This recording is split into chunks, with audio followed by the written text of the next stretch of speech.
शेतकऱ्यांना एक मोठा दिलासा दिलाय। पीक विमा योजनेमधून शेतकऱ्यांना भरपाई मंजूर केली आहे। पात्र विमा लाभार्थ्यांना भरपाई मंजूर केली आहे। नांदेड जिल्ह्याला सर्वाधिक मदत त्यामुळे मिळणार आहे। 34 जिल्ह्याच्या पीक विमा वाटपाला सुरुवात, कोणत्या जिल्ह्यात किती पैसे मिळणार, संपूर्ण यादी पहा। नमस्कार शेतकरी मित्रांनो, महाराष्ट्र न्यूज युट्यूब चॅनलवरती सर्व शेतकरी बांधवांचे हार्दिक स्वागत आहे।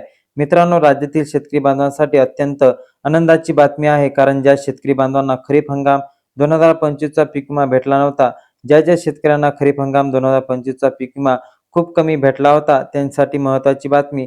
तर त्या शेतकऱ्यांचे उर्वरित पीक विमा आणि ज्या शेतकऱ्यांना अद्यापर्यंत 1 रुपया पीक विमा भेटला नव्हता, तर अशा शेतकऱ्यांना खरीप हंगाम 2025 चा पीक विमा आता शेतकऱ्यांच्या खात्यामध्ये वाटप सुरू होणार आहे। मित्रांनो, राज्यातल्या 34 जिल्ह्यांची माहिती आपण या व्हिडिओच्या माध्यमातून पाहून घेणार आहोत। कोणत्या जिल्ह्यामध्ये किती कोटी रुपये मंजूर झालेले आहे, कोणत्या पिकासाठी मंजूर झालेले आहे, आतापर्यंत वाटप झालेत किती आणि बाकी किती आहेत, आणि तुमचे पैसे कधीपर्यंत तुमच्या खात्यामध्ये येणार, आणि हे पैसे येण्यासाठी तुम्हाला काय करायचे आहे, या संदर्भात सगळी माहिती मी तुम्हाला या व्हिडिओच्या माध्यमातून सांगणार आहोत। तुम्हाला फक्त हा व्हिडिओ शेवटपर्यंत बघायचा आहे आणि तुमच्या शेतकरी मित्रांना शेअर करायचा आहे। तर मित्रांनो, जास्त वेळ न लावता चला तर व्हिडिओला सुरुवात करूया। मित्रांनो, सर्वप्रथम आपण 34 जिल्ह्याची माहिती घेणार आहोत, त्यामुळे तुमच्या जिल्ह्याचं नाव येईपर्यंत तुम्हाला व्हिडिओ बघायचा आहे, कारण की तुमच्या जिल्ह्याचं नाव जर नाही आलं तर तुम्ही व्हिडिओ स्किप करता। हा व्हिडिओ स्किप करू नका। तर सर्वप्रथम आपण मराठवाड्यातील 8 जिल्ह्यांची माहिती जाणून घेण्याचा प्रयत्न करूया। मित्रांनो, यामध्ये पहिला जिल्हा आहे हिंगोली जिल्हा। हिंगोली जिल्ह्यामध्ये आतापर्यंत खरीप हंगाम 2025 चे 128 कोटी रुपयाचा पीक विमा हा मंजूर करण्यात आलेला आहे। 128 कोटीची मोठी रक्कम, आणि त्यापैकी जवळपास 120 कोटी रुपयांचा पीक विमा वाटप झालेला आहे। पीक विमा हे आहे तर सोयाबीन पिकासाठी मंजूर झालेला आहे, आणि 8 ते 10 कोटी रुपये हिंगोली जिल्ह्यामध्ये अद्यापही वाटप बाकी आहे। त्यामुळे ज्या शेतकऱ्यांचा पीक विमा आला नव्हता, त्या शेतकऱ्यांचा पीक विमा आता येणार आहे, आणि ज्या शेतकऱ्यांच्या कपाशीचा पीक विमा बाकी आहे त्या शेतकऱ्यांना कपाशी कॅल्क्युलेशन होणं बाकी आहे। कॅल्क्युलेशन झाल्यावर त्या शेतकऱ्यांच्या खात्यामध्ये पीक विमा येणार। त्यानंतर जिल्हा आहे मित्रांनो नांदेड। मित्रांनो, नांदेड जिल्ह्यामध्ये सार्वत्रिक पीक विमा हा मंजूर करण्यात आलेला आहे। खरीप हंगाम 2025 च्या जवळपास 338 कोटी रुपयांचा पीक विमा मंजूर झाला। त्यापैकी 818 कोटी रुपयांचा पीक विमा वाटपाला सुरुवात झालेली आहे, आणि जे काही उर्वरित 14 मंडळी होती, जी काही मागे वगळण्यात आलेली होती, 81 कोटी रुपये पीक विमा मंजूर झाला, आणि त्यांची वाटपाची प्रक्रिया आता सुरू होणार आहे। ही अत्यंत आनंदाची बातमी नांदेड जिल्ह्यातील शेतकऱ्यांना आहे। त्याच्यामध्ये सोयाबीन या पिकाचा सर्वाधिक पीक विमा शेतकऱ्यांना मिळणार आहे नांदेड जिल्ह्यात। यानंतर मित्रांनो, लक्षात घ्या, पुढचा जिल्हा आहे तो म्हणजे लातूर। लातूर जिल्ह्यानं मित्रांनो, जिल्ह्यामध्ये सुद्धा मोठ्या प्रमाणावर शेतकरी पीक विमा वाट बघत होते, परंतु शेतकऱ्यांचा पीक विमा वाटप झालाच नव्हता। पण कमी प्रमाणामध्ये का होईना आता शेतकऱ्यांना पीक विमा भेटणार आहे, कारण की क्लेमचे कॅल्क्युलेशन लातूरमध्ये झालेले आहे। आता तीच परिस्थिती बीड जिल्ह्याची आहे। बीड जिल्ह्यामध्ये मोठ्या प्रमाणामध्ये शेतकरी पीक विमा वाटपाची वाट बघत आहे, परंतु अद्याप शेतकऱ्यांचा पीक विमा वाटप झालेला नाही, परंतु क्लेम कॅल्क्युलेशन झालंय।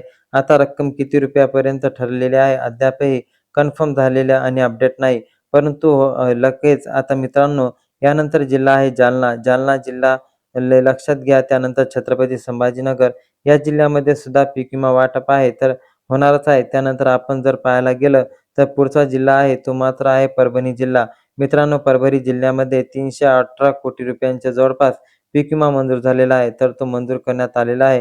त्यामुळे परभणी जिल्ह्यामध्ये काही प्रमाणामध्ये शेतकऱ्यांना भेटायला काही वगळलेले महसूल मंडळे होते, आणि जी वगळलेली महसूल मंडळे होती तर ती शेतकऱ्यांच्या खात्यामध्ये आता त्याच कॅल्क्युलेशन झालेला आहे, आणि या खात्यामध्ये पीक विमा वाटप होणार आहे। आता परभणीमध्ये साधारणतः आपण जर पाहायला गेलं तर सोयाबीनचा पीक विमा वाटप झालेला आहे।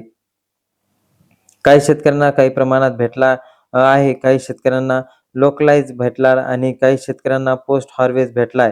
ज्या शेतकऱ्यांना लोकलाईजचा भेटलेला आहे त्यांना पोस्ट हार्वेस्टचा भेटणार। ज्या शेतकऱ्यांना पोस्ट हार्वेस्टचा भेटलेला आहे त्यांना लोकलाईजचा पीक विमा वितरण होणार आहे, परभणी जिल्ह्यामध्ये होणार आहे। त्यानंतर मित्रांनो, धाराशिव जिल्ह्यामध्ये 350 कोटीचा जवळपास पीक विमा मंजूर झालेला आहे, आणि यावर संपूर्ण वितरण सुद्धा बाकी आहे। याच्या अगोदर कुठलाही पीक विमा 2025 च्या अगोदर धाराशिवमध्ये वाटप झाले नाही, त्यामुळे धाराशिव जिल्ह्यामध्ये हा पीक विमा वाटप होणार आहे। मित्रांनो, ही झाली मराठवाड्याची गोष्ट। आपण जर बघूयात त्यानंतर सोलापूर जिल्ह्यांची माहिती घेऊया. अहिल्यानगरची घेऊया. आता सोलापूर जिल्ह्यामध्ये सुद्धा मोठ्या प्रमाणामध्ये पीक विम्याचं वाटप अगोदर झालेलं आहे.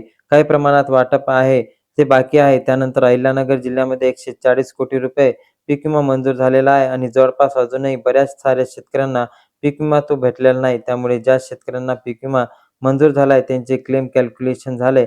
ज्या शेतकऱ्यांची रक्कम दाखवत आहे अशा शेतकऱ्यांना खात्यामध्ये पीक विमा वाटप होणार आहे. तर ते होणार आहे आणि मित्रांनो यानंतर पुढचा जिल्हा जर बघायला गेलं तर तो म्हणजे आपला पहिला तो विदर्भातले आणि विदर्भातले पूर्व विदर्भातले जिल्हा घेण्याचा प्रयत्न आपण करूया. त्यामध्ये अकोला असेल, यवतमाळ असेल, वाशिम असेल, बुलढाणा असेल या सगळ्या जिल्ह्यामध्ये आता अकोला, अमरावती, वाशिम या सगळ्या जिल्ह्यामध्ये मोठ्या प्रमाणात शेतकऱ्यांनी पीक विमा भरला होता. त्यांना क्लेम होते. विविध प्रकारचे शेतकरी बांधवांनी आपल्या पेमेंट केलेल्या होत्या, की आमच्या जिल्ह्यामध्ये पीक विमा वाटप होणार आहे. तर शेतकऱ्यांना कॅल्क्युलेशन झालेलं आहे.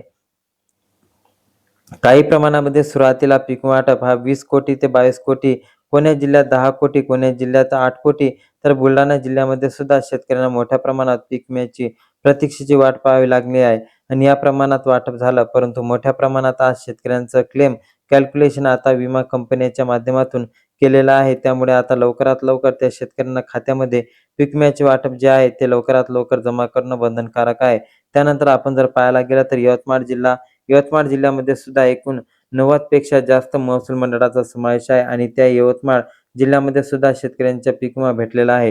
ज्याच्यामध्ये कापूस असेल, सोयाबीन असेल, मूग असेल, उडीद असेल, ज्वारी असेल, बाजरी असेल किंवा मका असेल या सर्व पिकांच्या पीक रकमा त्या जिल्ह्यामध्ये शेतकऱ्यांना भेटणार आहे. आता यानंतर सांगली जिल्ह्यातील असेल, नाशिक जिल्हा असेल, नागपूर जिल्हा असेल, आपण जर पाहायला गेलं तर इतर जिल्हे असतील, रायगड असेल, रत्नागिरी असेल, चंद्रपूर असेल, गडचिरोली असेल किंवा जे काही महाराष्ट्रातले उर्वरित जिल्हे आहे, तर त्या जिल्ह्यामध्ये पीक विमा काही प्रमाणामध्ये वितरण झालेला आहे आणि त्यानंतर काही वितरण बाकी आहे आणि ते बाकी होतं. आणि या मित्रांनो आपण जर पाहायला गेलं तर खरीप 2025चा एकूण विमा महाराष्ट्राच्या 4थ्या जिल्ह्यामध्ये किती रुपये मंजूर झालेला आहे, तर त्या आकडेवारीनुसार 1945 कोटी रुपयांचा पीक विमा महाराष्ट्राच्या 4थ्या जिल्ह्यामध्ये मंजूर करण्यात आलेला आहे. खरीप 2000 माहिती सांगण्याचा प्रयत्न करतोय, त्यामुळे शेतकरी बांधवांनी समजून घ्यावं. 1945 कोटी रुपयांचा पीक विमा मंजूर झाला. त्यापैकी 600 ते 650 कोटी रुपयांचा पीक विमा वाटप झालेला आहे. शेतकऱ्यांच्या खात्यामध्ये ऑलरेडी जमा झालेला आहे. आता बाकी आहेत ते 200 ते 250 कोटी रुपये. आता जे वाटप बाकी आहे त्यांच्यापैकी 81 कोटी रुपये नांदेड जिल्ह्याला भेटायला सुरुवात झालेली आहे. शेतकरी मित्रांनो या जिल्ह्यामध्ये वाटपाला सुरुवात झालेली आहे, म्हणून शेतकरी मित्रांनो घाबरण्याची काही आवश्यकता नाही आणि उर्वरित बाकी सगळ्या जिल्ह्यामध्ये ही माहिती तुम्ही समजून घेऊ शकता, की सोयाबीन आकडेवारी, मुंगुळीत जी काही आकडेवारी आहे त्याच्यामध्ये कपाशी आकडेवारी अद्याप आली नाही, कारण की कपाशीचे कॅल्क्युलेशन होणं बाकी आहे. आता बरेच सारे शेतकरी PMFBYच्या पोर्टलवरती कॅल्क्युलेशन झालं ते चेक करत आहेत किंवा वरती सुद्धा आमचं कॅल्क्युलेशन झालं का बघत आहे, रक्कम बघत आहे, पण कपाशीची रक्कम दिसत नाही आहे. याला थोडा विलंब होत आहे, म्हणून शेतकरी मित्रांनो घाबरण्याची आवश्यकता नाही. याबद्दल जे पण अपडेट येईल आपण सर्वात पहिले तुमच्यापर्यंत पोहोचवण्याचा प्रयत्न करूया. तोपर्यंत आपल्या चॅनलवरती तुम्ही जर नवीन असाल तर व्हिडिओला लाईक करून चॅनलला सबस्क्राईब करा. तुमच्या मनात काही प्रश्न असतील तर नक्की कमेंटमध्ये कळवा. तुम्हाला पीक विमा मिळाला का हे पण कमेंटमध्ये मला कळवा आणि हा व्हिडिओ शेतकऱ्यापर्यंत नक्की शेअर करा. जय हिंद, जय महाराष्ट्र. धन्यवाद.